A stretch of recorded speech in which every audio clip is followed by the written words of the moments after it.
Harrington tonight on the Now Bakersfield. A local police canine is being celebrated, making him a local celebrity. We'll tell you about a book starring a pup from the McFarland Police Department. And students at Cal State Bakersfield were able to check out possible STEM careers today. Take a look inside the STEM Internship Fair.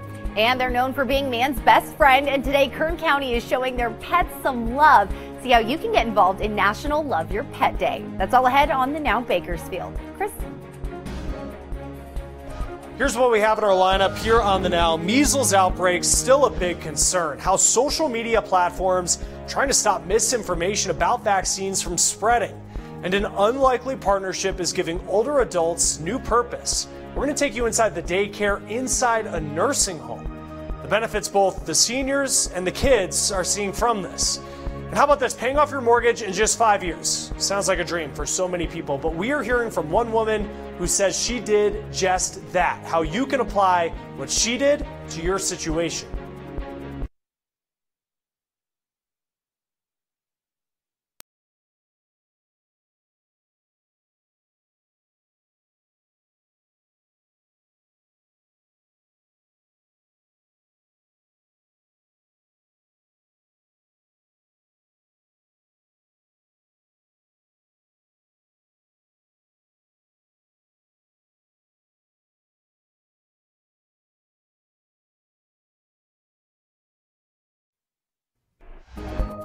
Good evening. A canine with the McFarland Police Department has become a local celebrity starring in a book.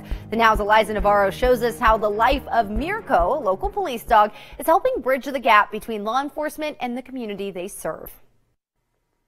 This book is about this guy, Mirko. It shares his story about becoming a canine officer, but that's not the only thing that's special about this book. Every book sold goes toward a bigger goal. Good boy, huh? Seats. For 1 year, canine officer Mirko has protected the streets of McFarland. Not just because he's a great dog to be around and he's happy and you can be near him. He's also smart. He's well trained. He knows his job and he can do it well. And I have 100% faith anytime I bring him out where I have to deploy him, be it on a car stop or a narcotics search or a building search, I know Mirko is going to do his job 110%. He's an important member of the McFarland Police Department. Mirko.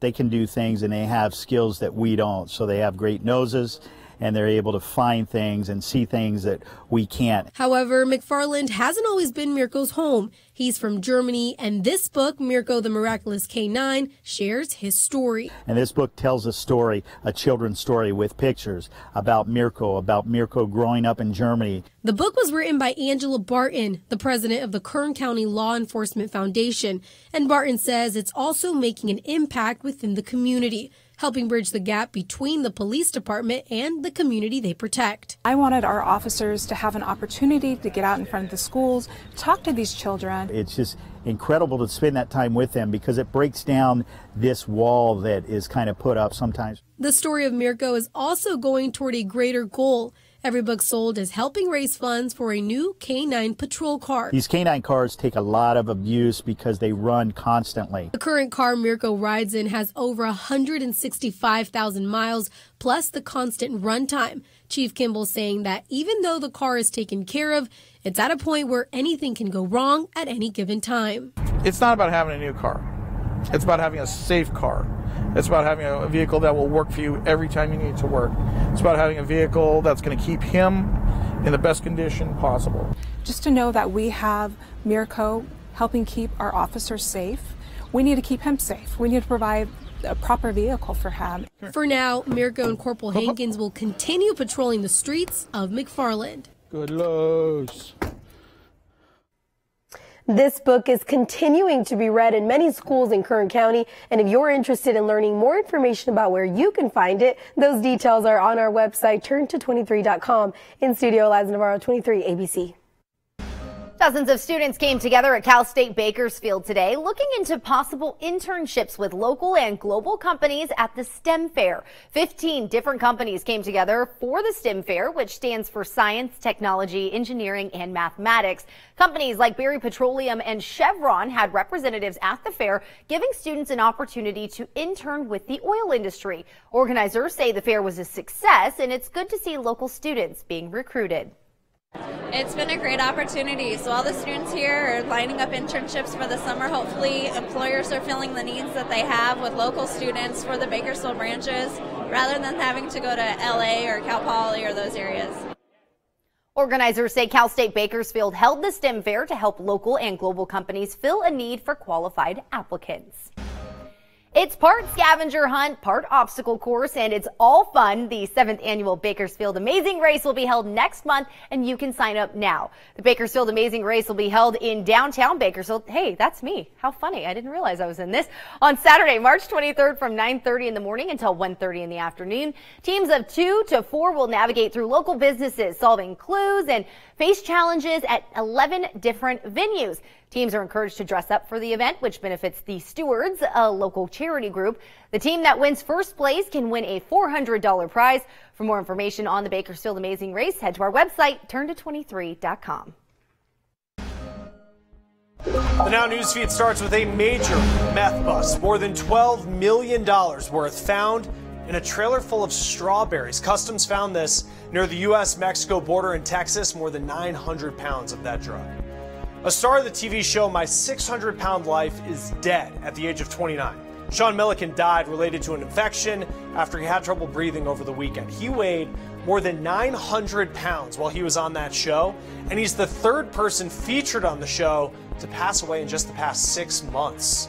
Well, close encounter with a killer whale. I want you to take a look at this. This is video that scientists were able to capture in Antarctica. Yeah, the whale released fish in its mouth towards the camera and also smiled for the camera as well. They were using it on a massive kind of selfie stick to get that view. Well, parts of the country are still dealing with measles outbreaks right now. CDC says the MMR vaccine is 97% effective when all doses are taken, and yet some people still believe vaccines are not safe. The Now's Andy Taylor showing us a new push to stop this spread of misinformation. You've likely seen anti-vaccine posts on social media, and if you haven't yet, well, it's only a matter of time. One social media platform is cutting them off completely. The Wall Street Journal reports you will no longer get any results if you search anything vaccination related on Pinterest. You can still pin vaccine-related things to your boards, but they won't show up in the searches. Now, Facebook is also considering changing the way its algorithm works and may no longer recommend anti-vax information. That's after a congressman approached the company, worried that parents who see that information on Facebook would not vaccinate their kids. And YouTube told the Wall Street Journal it's going to improve its medical search results. Although we don't know exactly what that means, the company did say it's working with some experts to provide context to those results. And stopping the spread of bad vaccine information is a worldwide concern. Listen to this. The World Health Organization recently said people delaying or refusing vaccines is one of the top health threats of 2019. Andy, thank you. Let's get back to our lineup with an unlikely partnership giving older adults new purpose. We're going to take you inside the daycare, inside a nursing home. The benefits both seniors and kids are seeing from this.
The Oscars are on Sunday, and several films nominated for Best Picture are based on true events or real people.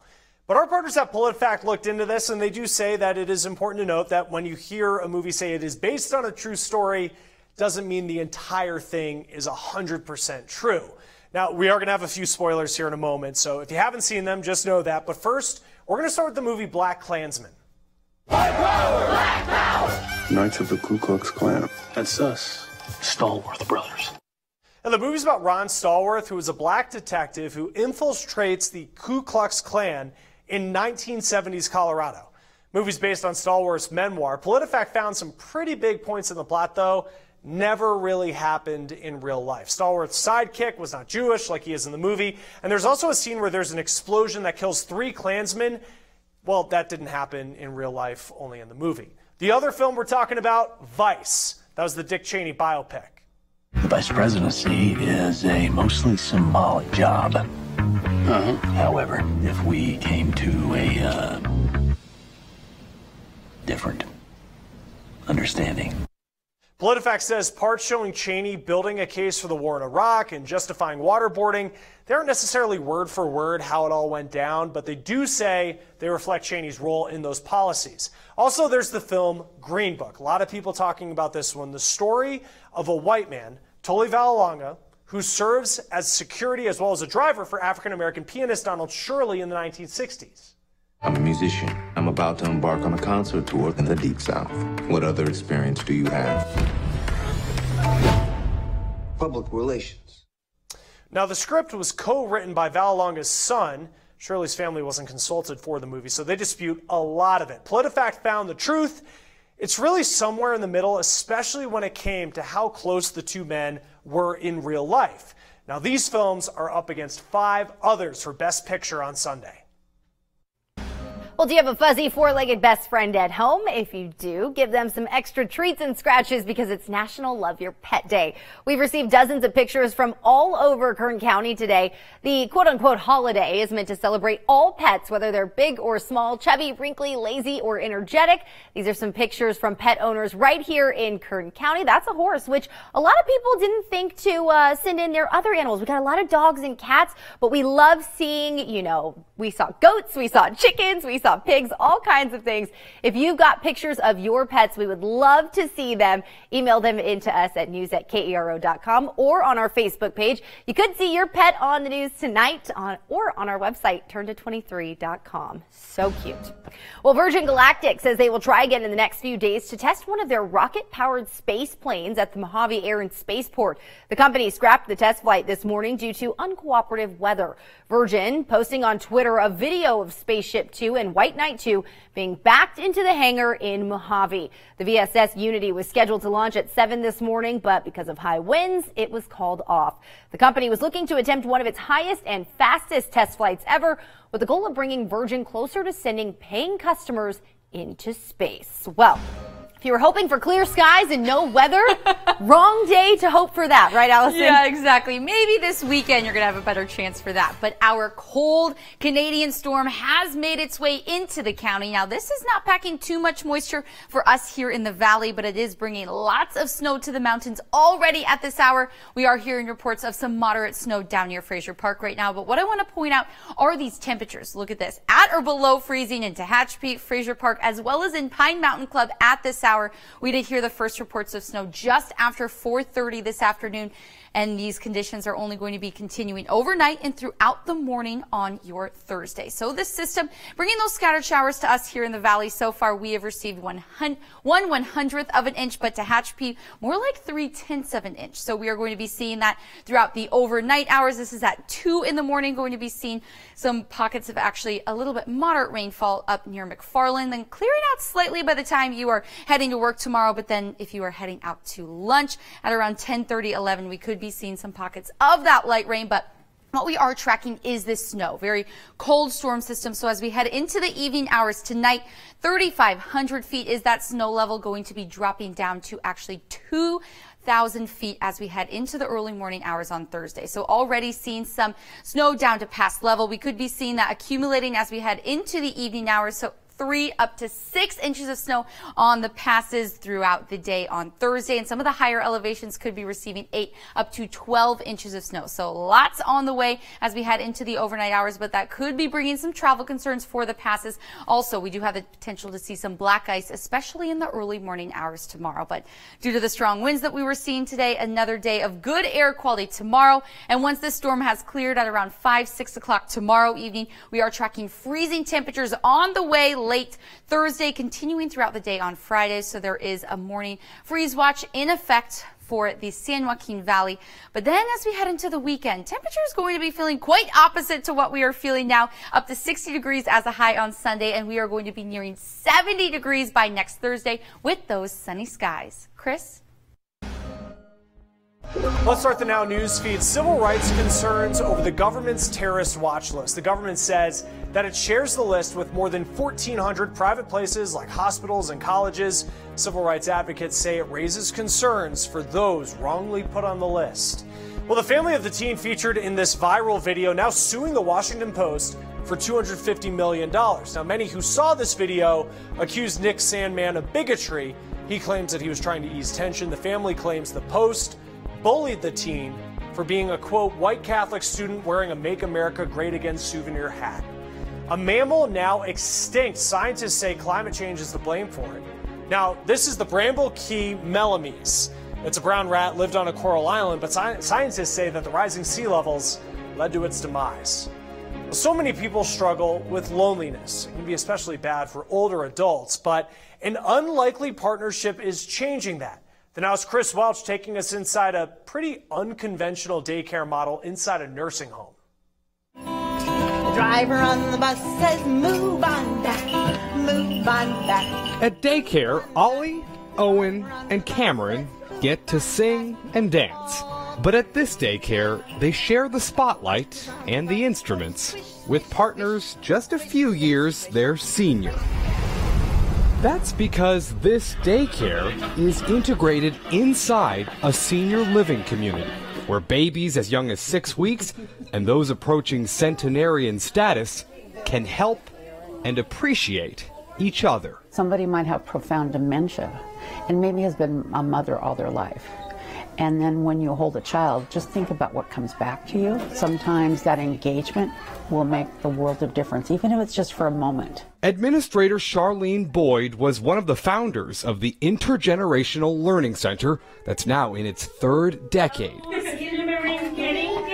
She says there's something magical that happens when you pair pre-K children with seniors, many of whom struggle even to communicate. They know the vulnerability of older adults.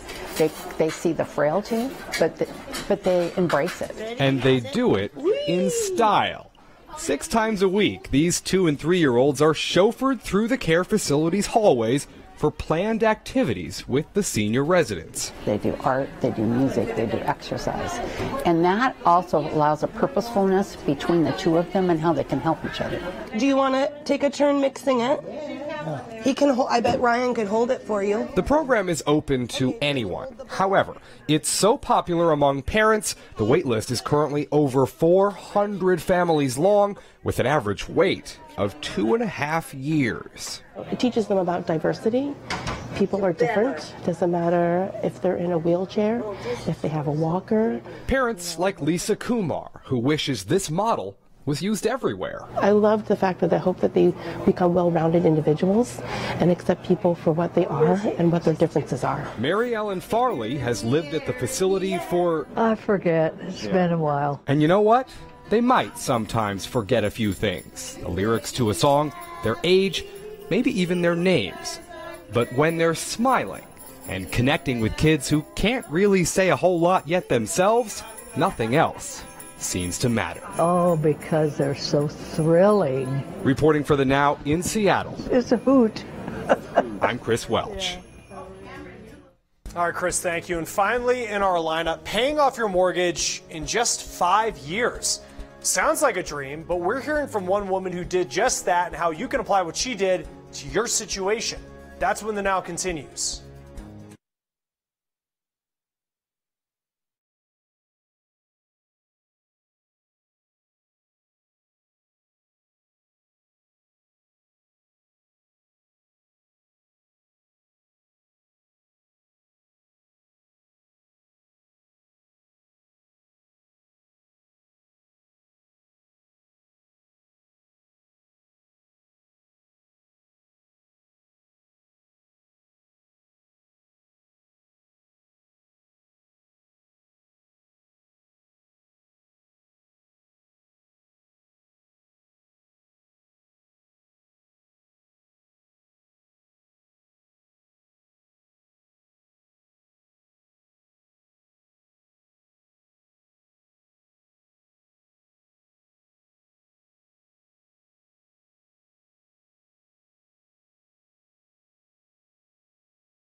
It seems like that monthly mortgage payment is just a part of life. But what if it wasn't?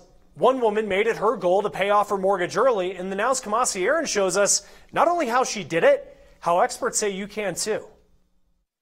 Hey friends, it's Kim. Welcome back to the channel. In today's video, we're talking all about how to achieve your financial goals this year because this is your year. This is Kim on her YouTube channel, Free to Family. These are tips that have worked for me. Giving subscribers financial advice after she and her husband paid off their $175,000 mortgage in 5 years. We had this common goal of we want to retire early, we want to have financial independence, we want to be here for our kids, we want to travel when they're 9 and 10. We don't want to have to wait till we retire. When the housing market crashed in 2008, they bought a home by short sale at a price they could afford if either of them lost their job. I was like, let's just try to see if we can challenge ourselves to live on one income. And we weren't making a lot. For the next 5 years, they saved and sacrificed. We worked opposite shifts for many years. Which allowed our children to not be in daycare. Their kids wore hand-me-down clothing, no movies, no dining out. It paid off. They saved more than $100,000 and paid off their mortgage. I think that's amazing.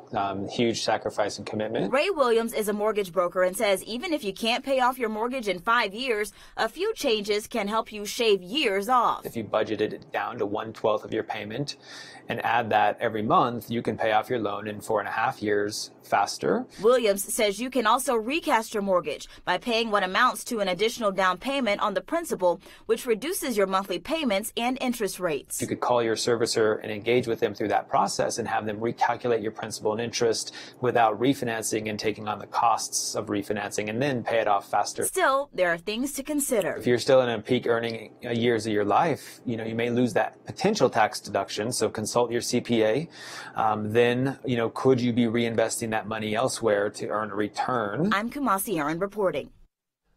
All right, Kamasi, thank you. And a few hours in the ER and $16,000 later, this woman and the group helping her working with the White House to come up with solutions to surprise medical bills. And tomorrow, the Now steps you can take to possibly prevent this from happening to you. And coming up next after this short break, we're checking in with Allison one more time. A look at our weather as we're tracking snow over the grapevine.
As we head into the overnight hours, this cold Canadian storm making its way into the county. Looks like Bakersfield is dry just for the time being, but as we head down to the mountains, temperatures already below freezing. So all that precipitation that's falling is snow. We are going to be seeing accumulating snow over the passes as we head into the overnight hours. They could get anywhere from 3 up to 6 inches. That snow level dropping down to 2,000 feet. So make sure that you are keeping our app in the palm of your hands because we are going to have updates on any of those travel conditions as you head to work tomorrow morning. That's right. All right. That's going to do it for us on the Now Bakersfield. We'll see you back here tonight for 23 ABC News at 11.